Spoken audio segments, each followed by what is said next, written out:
தனி தகப்பன் அல்லது ஒரு சிங்கிள் ஃபாதர் அவர்களுடைய பிள்ளைகள் அவர்களுடைய வாழ்க்கை எப்படி இருக்கு அப்படின்னு பேசிட்டு இருக்கோம். கணேஷ், உங்களுக்கு ஒரு முதல் படம் ஒரு சிங்கிள் ஃபாதர் அப்படிங்கிற விஷயத்தை எடுக்கணும்னு ஏன் யோசிச்சீங்க டாடால? எந்த விஷயம் ரொம்ப இம்பேக்ட் கொடுக்குது நமக்கு அப்படின்றத ஒரு கதையோட கோரா வச்சுக்கணுன்றது நம்ம எல்லாருமே டிசைட் பண்ணுற ஒரு விஷயம். இப்போ ரியல் லைஃப்பில் ஒருத்தர் வந்து என்கிட்ட பேசும்போது நான் அவங்க அப்பாவை பற்றி கேட்கும்போது எனக்கு அப்பா இல்லைன்னு சொல்லும்போது எனக்கு ஏற்படுற உணர்வும், அம்மா எனக்கு இல்லைன்னு சொல்லும்போது எனக்கு ஏற்படுற உணர்வும், அம்மா இல்லைன்னு சொல்லும்போது ரொம்ப அதிகமாக இருக்கும். அந்த பையன் மேலே எனக்கு, அந்த பையன் மேலேயோ அந்த பொண்ணு மேலேயோ எனக்கு ஒரு மிகப்பெரிய ஒரு ஒரு ஒரு ஒரு சிம்பத்தி கிரியேட் ஆகும் அம்மா இல்லைன்னு சொல்லும்போது. இது ரொம்ப சப்கான்ஷியஸாகவே எனக்கு தெரிஞ்சு நமக்குள்ள அம்மாவுக்கு நமக்கு கொடுத்துருக்க இடம், அம்மான்ற இந்த கான்செப்ட்டுக்கு நம்ம கொடுத்துருக்க இடம் வந்து எனக்கு தெரிஞ்சு ரொம்ப ரொம்ப உயர்வாக இருக்குது. ஸோ அது நம்ம ஃபோக்கஸ் பண்ணி பண்ணும்போது நல்லாயிருக்கும்னு யோசிச்சது.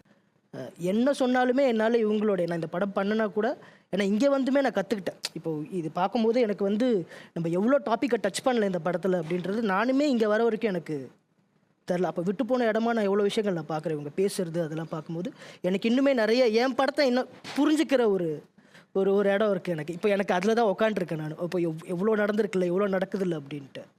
நான் பேசிக்காக அப்சர்வ் பண்ணுறது, இங்கே வந்து நான் அப்சர்வ் பண்ணது என்னென்னு பார்த்தீங்கன்னா, அம்மான்ற ஒரு இடத்த இவங்க அப்பாவா இவங்களை வளர்க்குறத தாண்டி அம்மாவோட இடத்த ரீப்ளேஸ் பண்ணுறதுல தான் இவங்களோட டைம் அதிகமாக இருக்குது.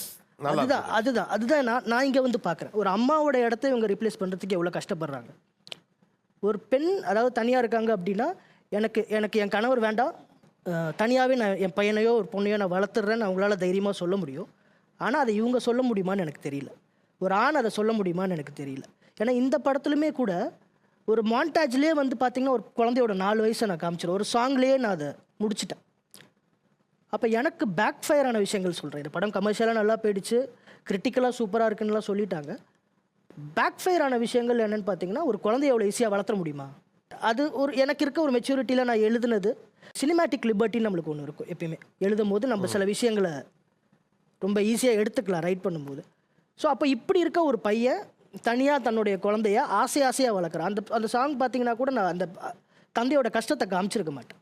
அதை அப்படியே ஸ்கிப் பண்ணிவிட்டு, ஏன்னா நான் வந்து என் குழந்தைக்கு எல்லாமே கிடைக்கணும், நான் அதை பண்ணுவேன் அப்படின்னு ஸ்ட்ராங்காக இருக்கிறவனுக்கு அது கஷ்டம் தெரியாது. ஸோ அப்போ அதை ஹாப்பியாக தான் வளர்ப்பான் அப்படின்ற மென்டாலிட்டியில் தான் நான் அதை எழுதுனது. நான் அதை விஷுவலைஸ் பண்ணேன்.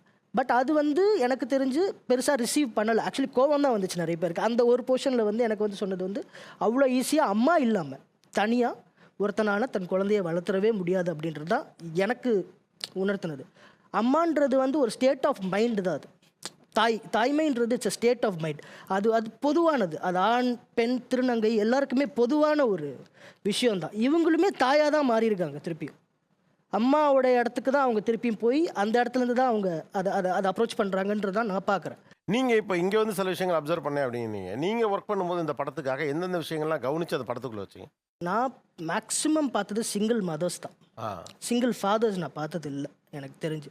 பட் ஒரு அப்பாவா, ஐ மீன் என் ஃப்ரெண்ட்ஸ் வந்து அப்பாவாக மாறும்போது ஐ திங்க் அவங்களுக்கு ஒரு பெரிய டிசிப்ளின் ஒன்று வருது. அந்த குழந்தை வந்ததுக்கப்புறம் அவங்க ரொம்ப டிசிப்ளின்டாக மாறுறாங்க, ரொம்ப ரெஸ்பான்சிபிளாக மாறுறாங்க. அது ரொம்ப அன்கான்ஷியஸாக, ஐ மீன் ரொம்ப எஃபர்ட்லெஸ்ஸாக நடக்குது. அது தன் குழந்தைக்காக தங்களை மாற்றிக்கிற ஒரு விஷயம் இருக்குல்ல. ஐ திங்க் அது நான் ரொம்ப அப்சர்வ் பண்ணேன்.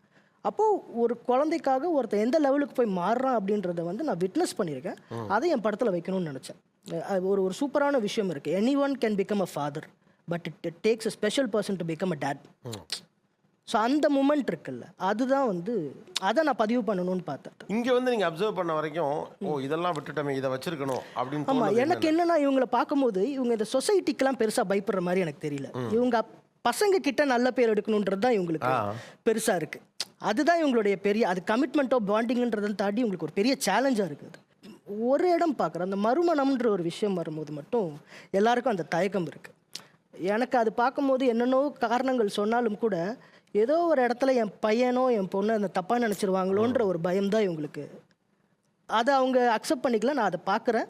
அது ரொம்ப இவங்க மேலே இருக்க லவ்லனால அது வருது. அது குட்.